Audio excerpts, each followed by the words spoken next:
Hey, by the way, tonight's game, New York wins that outright. You know he's on top. Million subs, he never gonna flop. Out of Chicago, where the streets don't sleep. Betting on games, making cash real deep. Crystal ball for sports, he knows the lines. He's a sports aficionado, the money he finds. From football to basketball, he's always on point. Predicting winners never disappoints. He's got that hustle, that Chicago vibe. Making moves on the streets, cash on the side. With E, you know it's always a bet. He's the king of the game, never forget.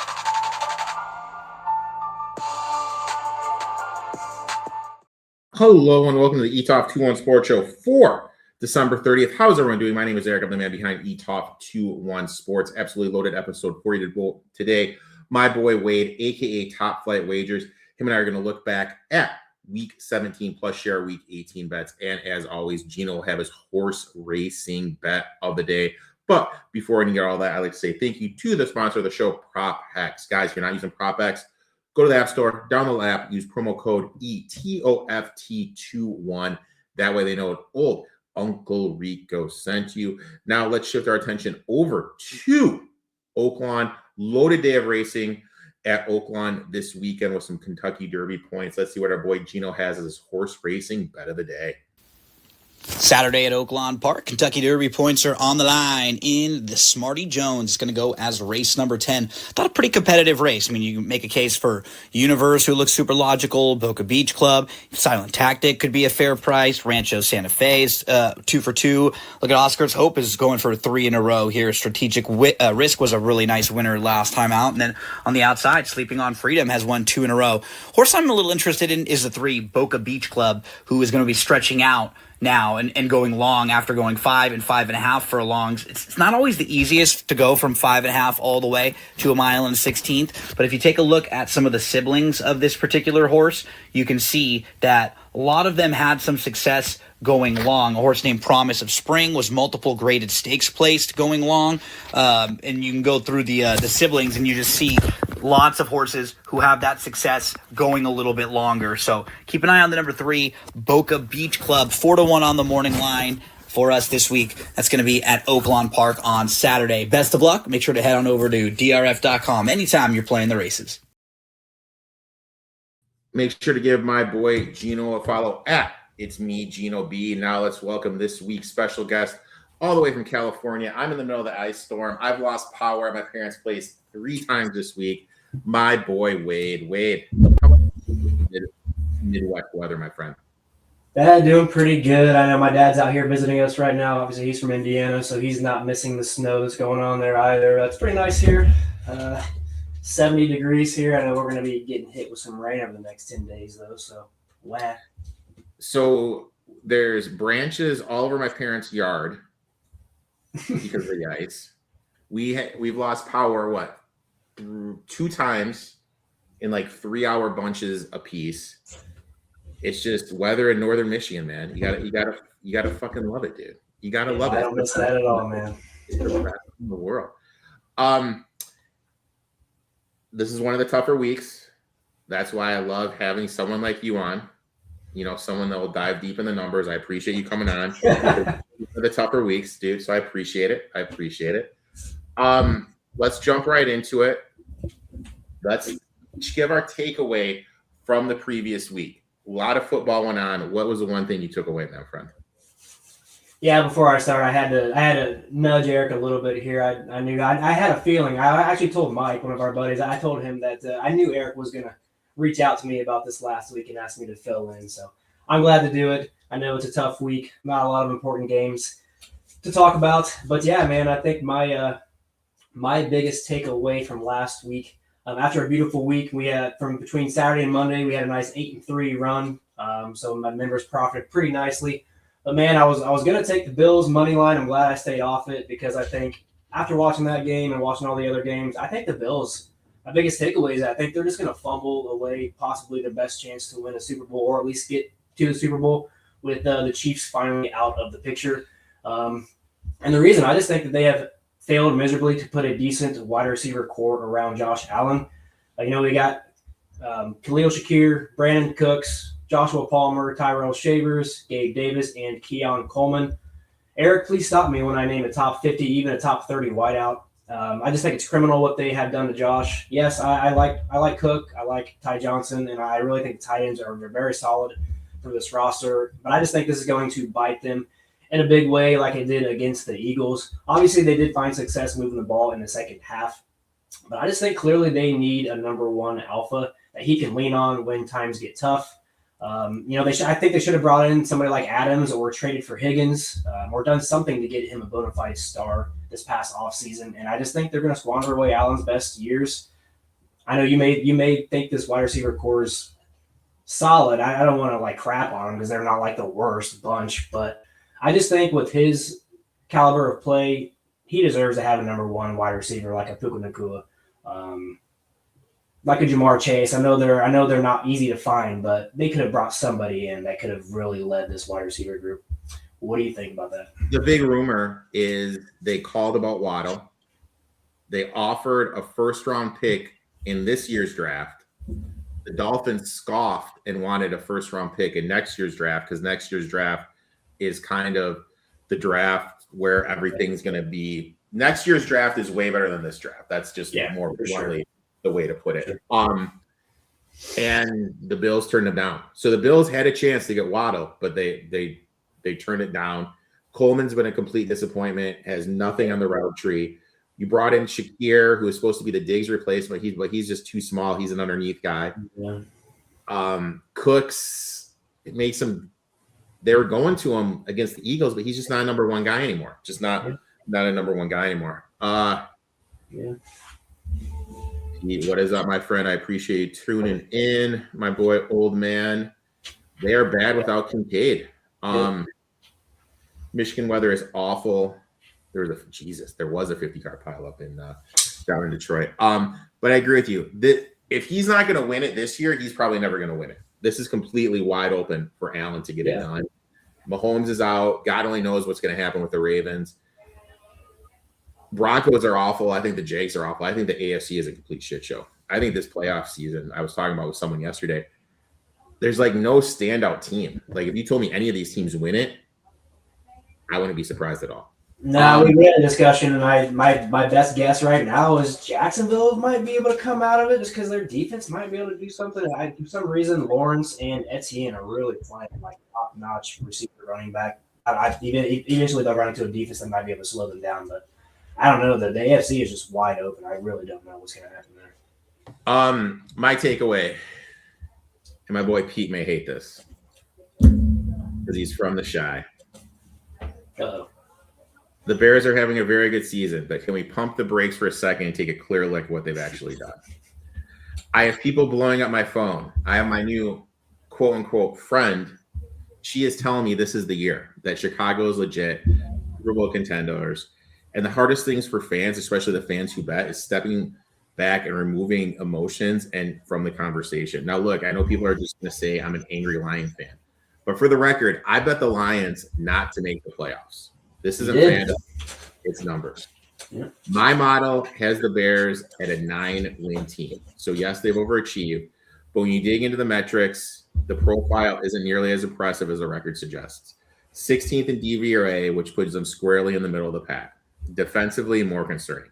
21st DVOA defense, 24th against the pass, 28th in pass defense. Simply put, this is not a defense that consistently gets stops anymore. What they're doing is living off turnovers. They're plus 22 in the season. That kind of margin just isn't sustainable. Turnover aggression is real. When it hits fast. We saw it with my Lions. This year, after riding positive turnover luck throughout last season, they had more turnovers last week against the Vikings than they had all of last season. So, I mean, that the pendulum swings, and it swings fastly. Jacksonville was one of the worst teams last year in the league creating turnovers. This year, they're right up there with Chicago in terms of turnover luck. Chicago fans are excited about playing the 49ers tough. But let's slow down here, too. San Francisco is missing their best player at every level of the defense. Context matters. When we really step back, they could have easily have lost to the Raiders, the Commanders, the Bengals, the Packers, and the Vikings. Profile screams bluff to me. And this is my hot take, dude. I don't think they're going to win another game this season. I think they're going to lose to the Lions. I think they're going to be out in the first round of the playoffs. And I'm all going to tell everyone right now, next year, I'm betting them under their win total and them not to make the playoffs, just based on my numbers. Yeah, I agree. I don't really Scared Bears to break my heart. I hear you. Like, I was talking to my friend, and she already has them losing, and she's very broken up about this. I can see it. Yeah, I think it's kind of one of the the Vikings, were they the team last year? Somebody was just like the Bears last Vikings year. They won all these one score games. Vikings and the Chiefs last year. Chiefs were 8-0 this year. They're 1-7 in one score games. So the pendulum always swings. I mean, that's just the way it always is. goes. And I mean, this year.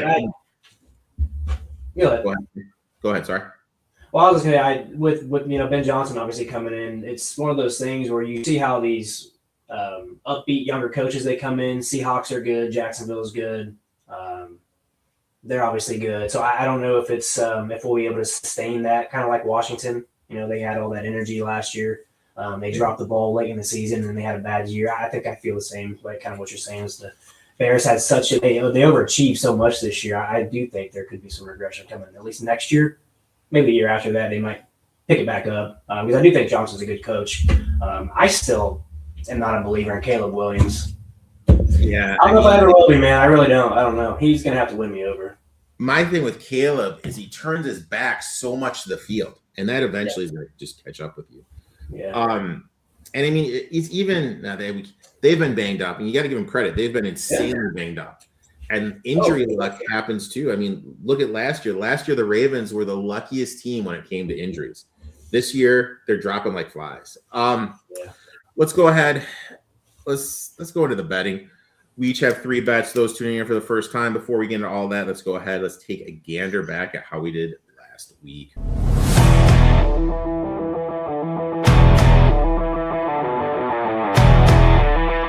Disappointing 3-3 last week with Jim hitting the Packers and Ravens over 41, but losing his teaser in the Panthers money line. Old Uncle Rico hit the Chiefs plus 13.5, the Browns plus 3.5, but lost Barkley over 80.5 rushing yards. For the season, we are 57, 42, and 3. So 3-3 last week, but overall, it's been a great year. Looking to close it out. And dude, I will be utterly honest. I have no idea. I was sitting on Marquette plus 2.5. They were up 7 with 3.5 minutes to play. They were up 73-66. Guess how many points they scored to close the game, my friend? How many? 0. No, 0. Like literally 0. Yeah, that's too bad. That was on them too. That was my only play today. That kind of ruins my streak. We've been on an insane college basketball run. Yeah, but hey, did you have Northern Colorado plus 14.5 and plus 1,000 on the money line? I didn't take the money line, but I did take 15.5. Dude, you gotta take that money line, my friend. Gotta put on those. Most of the dogs that we've covered, I should play the money line. About half of them have cashed. College basketball. Now, I'm really excited to have you on about college basketball. After NFL, it's gonna be shifting to college basketball because I love picking your head about this. There's a couple teams I'm really high on. One of the teams I was high on coming into the season was Yale. I was on Yale yesterday. Yeah. I think I may have to reconsider my Yale thoughts because they got completely boat race. Granted, it was one of the better halves. Alabama. But I expected a little bit more. No, I think that was. I'm not saying Yale was the wrong side, but that was just a tough game, tough opponent for them. I think Yale's still a pretty solid team. I like them. Obviously, I think they're going to go to the tournament, so I would ride them some more. Let's go ahead. Let's jump into some bets. You have some player prop to start us off. What you got, my friend? Yeah, I want to preface this by saying there's not a lot of stuff out there available yet, so I kind of went with what I liked the most and went on an angle where some of these players have some player incentives to hit. I think that does weigh into some of these games. So my first play is going to be Juwan Jennings for the San Francisco 49ers to go over 3.5 receptions. I took that. The line was minus 125 on MGM. Not a line I really like to give out. I don't really love these high juicy ones, but considering that this line was basically minus 160s, minus 170s, almost every other book, I thought there was some pretty good value just there alone. For what Juwan Jennings needs as far as bonuses, he needs 11 more receptions to reach 60 catches to get about a $600,000 bonus. And then he needs 34 receiving yards to reach 600 yards, which will add another $600,000 bonus. He has surpassed 3.5 receptions in 8 of his last 10 games. In his last home game versus Seattle last season, he actually had 10 receptions. And at home, he's cashed this in 3 of 6 this season. One game that really stood out to me was another one against one of their biggest division rivals at home. He reeled in 6 receptions on 9 targets against the Rams. This is a big game for both, and I expect the Seahawks to focus a little bit more on McCaffrey and Kittle. If he returns, I expect him to play. Seahawks have been really tough against wide receivers, but they do allow the 11th most receptions per game overall. And he's coming off back-to-back home games going under this number with just 5 and 4 targets. I like the motivation factor to win this game, and a good QB always knows that his skill players' incentives are. He needs 11, like I said, he needs 11 receptions to hit that bonus, just 34 receiving yards to reach another. I really don't know if he's going to get that key number of 11 receptions, but I do think a mixture of 4 receptions for, I don't know if he's going to go over his receiving yards. His receiving yards line's in the middle 40s right now. I think that's a pretty good look too. But I'm just going to go with the receptions. I think they're going to look to feed him. I think he can get 4 to 6 receptions here, and at least cash one of these incentives, which would end up being he'll probably get the 34 yards he needs with 4, 5, 6 catches. So I like that. I think the Seahawks are looking to keep the receivers in front of them more than letting explosives happen. So I see more of a heavy volume at home versus him just catching 2 or 3 long plays. I like that one. Old man chimes in. Hollywood Brown, 2 TDs and over 100 yards. That's some huge. Yeah, but I was like, who's his quarterback? I looked at that, and it's like, I don't know if I can trust his quarterback to get him a touchdown. I don't hate that look. I really don't. I like this one. I mean, Jennings, that X wide receiver, is such a vital point of anything the 49ers would like to do. Yeah. I mean, whoever plays that, we've seen Debo, we've seen Bourne, we've seen Pearsall, whoever's in that role, and it's going to probably be Jennings this week. My next bet, just going back to the well. Wade, my friend, I have a saying on the show, we fade Tomlin as a favorite. We take him as a dog. Historically, Tomlin as a dog covers 64%. As a home dog, the number jumps to 71%. If he's getting 3.5 or more, he's 7-2 ATS at home. Against Harbaugh specifically as a dog, he's 14-3-2. This is the kind of bet we just make. Long-term, it's profitable. Now let's break down the matchup. We really don't know what we're getting with Lamar. Is he going to play with his back injury? But if he does play, he hasn't been the same quarterback since the hamstring injury in week 4. Pre-injury, Jackson had 72% completion rate. Post-injury, it drops to 60%. Passing yards per game fall from 217 to 180. Yards per attempt dropped from 9.1 to 7.8. His TD to INT ratio went from 10 to 1 to 8 to 8.5 to 3. And his rushing numbers took a hit too. Yards per game went down from 41.5 to 21.5. Yards per carry, 7.9 to 4.1. EPA from 0.283 to negative 0.67. Success rate fell from 51.9% to 43%. Steelers also Brits at the 5th highest rate in the league. Since the injury, Jackson is completing only 47% of his passes under pressure, 19th worse, 19% worse than pre-injury, with a 2 to 3 TD to INT ratio and a negative 0.337 EPA per play, down 0.543 from pre-injury. Meanwhile, Ravens have done a solid job limiting the Steelers' rushing attack, but Aaron Rodgers has been excellent against man coverage this season, completing 52% of his passes, 6.2 yards per attempt with an 11 TD to 1 INT ratio and a 0.11 EPA per play. Ravens run man coverage at the 4th highest rate in the league, which favors Rodgers and the Steelers. Combine all this, the historic Tomlin factors, I am taking the Pittsburgh Steelers here, plus 3.5. Did you hear these rumors that regardless how the game goes, the Steelers may move on from Tomlin? To me, that's just mind-blowing because, like, why? Like, what? Who are you going to move to? You know what I mean? Like, he's taking dog shit players and constantly winning 9 games and getting in the playoffs. Yeah, I don't think their roster construction has been great, but I think they're probably just seeing what's happening in Jacksonville and Chicago, and I think they want a young, new, fresh face in there. I don't blame them, but I don't know. I don't know if there's a better answer out there. How did anybody know what Liam Cohen was going to do when he actually turned down Jacksonville first, and then in the middle of the night, their owner flew in and paid him whatever the heck they paid him. I was talking to my buddy about it. The best thing that could happen to the Steelers is there's like one of those things, you know, Sean Payton was suspended for a year. Oh yeah. Suspended for a year. They tank. They have a shitty coach. They get a top draft pick, get a better young quarterback, then Tomlin comes back. That's going to be the best thing that happens to the Steelers. Next bet, my friend, your second bet, you are going to. I guess I'm just going to go here with Rico Dowdle for the Carolina Panthers to go over 2.5 receptions, -108 over on Novig. Found that. He needs 9 scrimmage yards to reach 1,350 total yards, which is $1 million bonus. Not really the main reason I'm taking this, as he obviously should reach 7 scrimmage yards through either the air or the ground in this matchup. But he has 3+ receptions in 2 straight games, 5 of the last 7, and 7 of his last 12. And he has 3 and 4 in his last 2 head-to-heads versus Tampa. He also has 5 and 4 receptions in 2 of his last 3 weeks on the road. So Tampa allows the 11th most receptions to running backs per game at 4.8, 6th most receptions per game overall.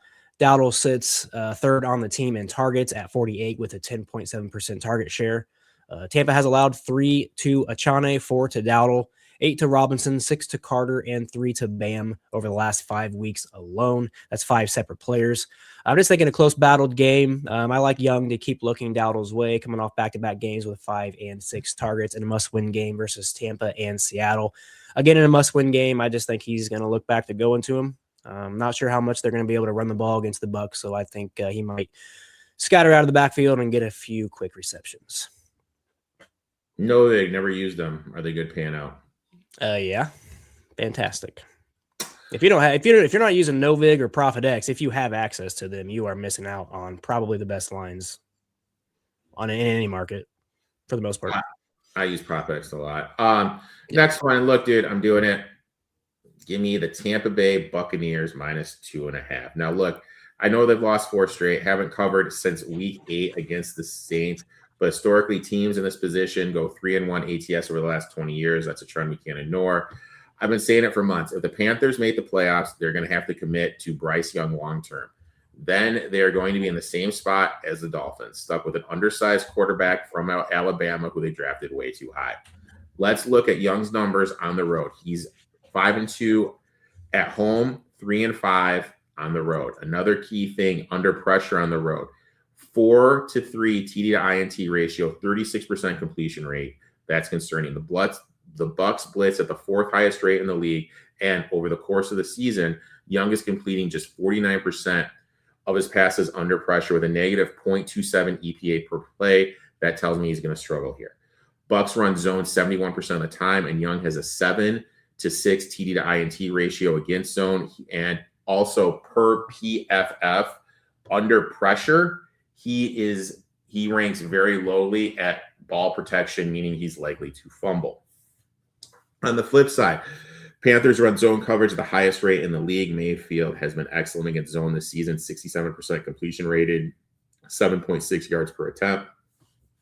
Against this defensive staff for Carolina, so the last 3 games, he's at a 73% completion rate, 280 yards per game, 2 TDs, and he's been effective and productive. Looking at the metrics, Panthers defensively 20th DVOA, 19th against the run, 25th against the pass. The Bucs should have success here offensively in this matchup. Young also struggles on the road, 38% ATS historically. When you factor in the matchup, Young's road struggles, this lands me on the good old. Where'd you go, bud? What happened? I had to reset for some reason my camera was like flickering, so I had to plug it in. On the Tampa Bay Buccaneers -2.5. Sorry, dude. I was locked in, dude. I didn't know. You're good. So I'm doing Tampa Bay, man. I heard you. Excuse me. Next bet, my friend. Where are you going, buddy? Yeah, before I start talking about the 49ers plus 2.5, if you guys are interested in these incentive plays, little bonus play I can give you. It's not a play yet. I'm currently looking at Juwan Johnson, tight end for the New Orleans Saints. He only needs 67 receiving yards to reach a 250K bonus of 800 yards. His lines just aren't out yet, but he's caught 4+ receptions in 7 straight games, 9 of the last 10, averaging 4.6 receptions on 6.1 targets. And he owns the second most targets on the team with 97. So I just think they're going to try to get him to go over 100 receiving yards, and I think they're going to try to get him that bonus. He's been one of Tyler Shuck's favorite weapons. Another little bonus is that I gave out Tyler Shuck as the offensive player of the year plus 125 over on DK. I took that like 2 days ago, so it may still be available. I like both of these guys to finish off the year strong, but go to the 49ers plus 2.5 here. I had to find something. I knew you were already on the Bucks and the Steelers. I like both those sides as well. And I think I'm just going to go with the 49ers plus 2.5 minus 116. Best line on the market right now. It's an alt line, so you'll have to alt it at whatever book. Because right now I think the lines on most books is a 1.5. Yeah.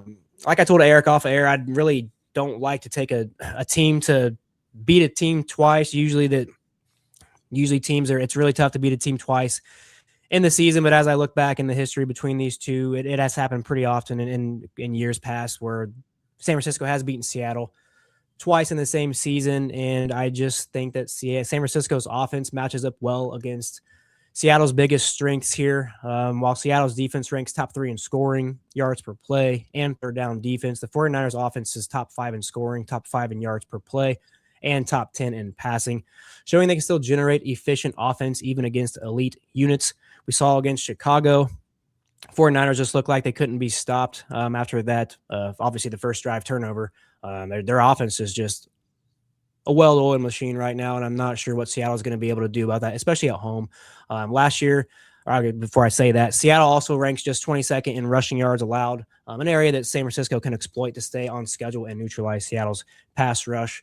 On the other side, Seattle's offense faces a much tougher matchup. The 49ers defense holds opponents to 22 points per game, which is 13th in the league. They rank top 10 versus the run, and they limit explosive plays, while Seattle struggles with turnovers, 31st on offense, and they rely heavily on efficiency rather than volume. I think that combination keeps this game tight. It's going to lower the separation potential and makes probably another one-score outcome. I think the 49ers can win this game outright. They need this to be obviously the number 1 seed, and if they do that, they can stay in California the entire time through the Super Bowl.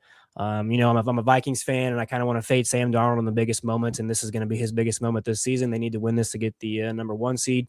He did pretty good against the Rams last week, but I just think they're going to struggle here. I really like what Purdy's offering right now.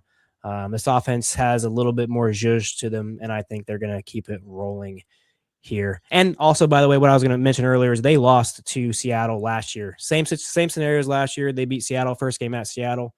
Later in the year, they lost to Seattle at home. I think they're going to remember that, and I think they're going to make sure they at least win this game. So I'd rather take the 2 points just in case Seattle does win this game. I think it's going to be a pretty close game.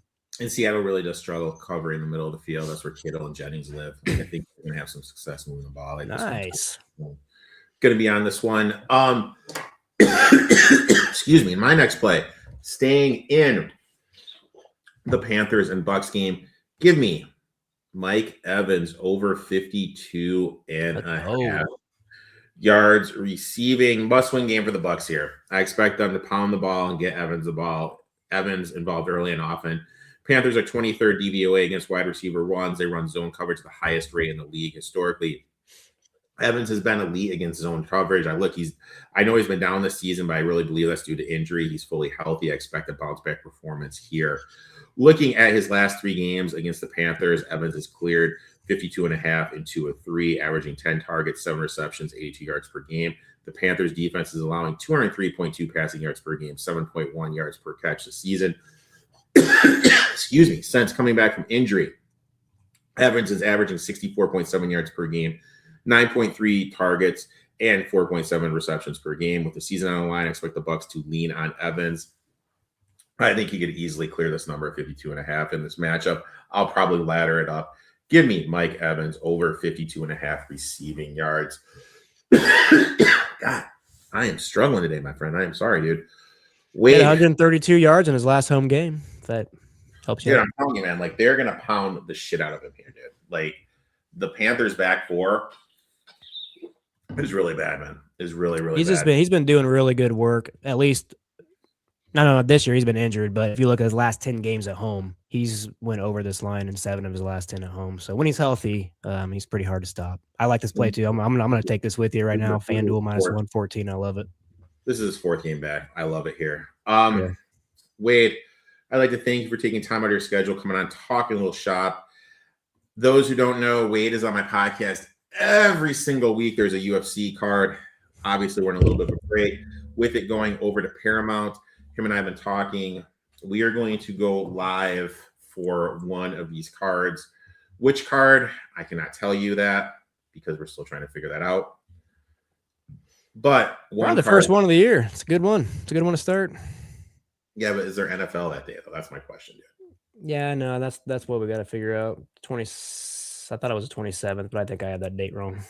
It's the 21st. There could be NFL conflict. With NFL conflict, dude, I can't do that. I need something where I'm going to be locked into, my friend. 24th? Is that what you said?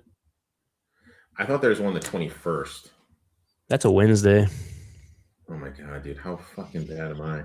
I think it's the 24th, which is a Saturday, which I think there's probably going to be 2 football games on that day. Yeah, it's the 24th. So, I mean, if I Pay-per-view. play it out, I think they start pay-per-view the first 2. We could do the second. Probably work it out that we do the second pay-per-view instead of the first one. No, wait. Oh, yeah. Wild card, divisional round. No, the 20. No, there's going to be nothing there. So we could probably go with the 24th, dude. Really? Nice. We could probably do the 24th. So make sure to put that on your calendar. Wade, I appreciate you coming on. When you tell everyone where they can find you and if they want to become part of your Discord, tell everyone what to do. Yeah. Come join us. We've been pretty hot in the basketball streets as we talked about. Got a little NBA action as well tonight. Most of our main content's over on X, so just go follow us over on X. That's where I'll drop all my article plays, since you can release articles and stuff there instead of TikTok. It's in Instagram. It's hard to put articles and stuff out there. So I get free play articles to a couple of different websites. And if you want to come join us, I always offer a free 1-week trial. Come hit the link in the bio on X and come check us out. I appreciate it, my friend. I look forward to talking to you during college basketball season and doing a live with you for UFC. Make sure to give that man a follow. We'll be back next week talking a little wild card round. Best of luck in your bets, and we will talk soon, my friend. See you guys. Oh, what's this? Big Ten kicking SEC, but you know what? I completely agree with that, dude. My Big Ten boys, they've been playing really hard. Do you got any college football coming up, man? Tomorrow we are on Iowa to cover. Gave out +6. Iowa plus the points and the money line in that one. I gave out TCU +7 earlier for this game tonight. And then I think I haven't made anything official yet. I think I'm going to play Michigan the points. I think +8's a good number. Even 7.5. I'm torn on the Miami game. I'm probably going to end up playing Ohio State -9, but I don't know. We'll see. I'm not sure I like saying with that many points. I think I'm definitely going to play Texas Tech. I've already played Georgia -6. I think Georgia's going to stop. Yeah, I think this is where I've already put in Georgia. Georgia's probably going to be the only bet I have for that one. So I don't know. I don't hate to play every single one, but I think there are some spots in these games. So we'll see. Make sure to give that man a follow at Top Flight Wages. Appreciate everyone tuning in. We'll be back next week. Best of luck in all your bets, and we'll talk soon, my friend. See you guys.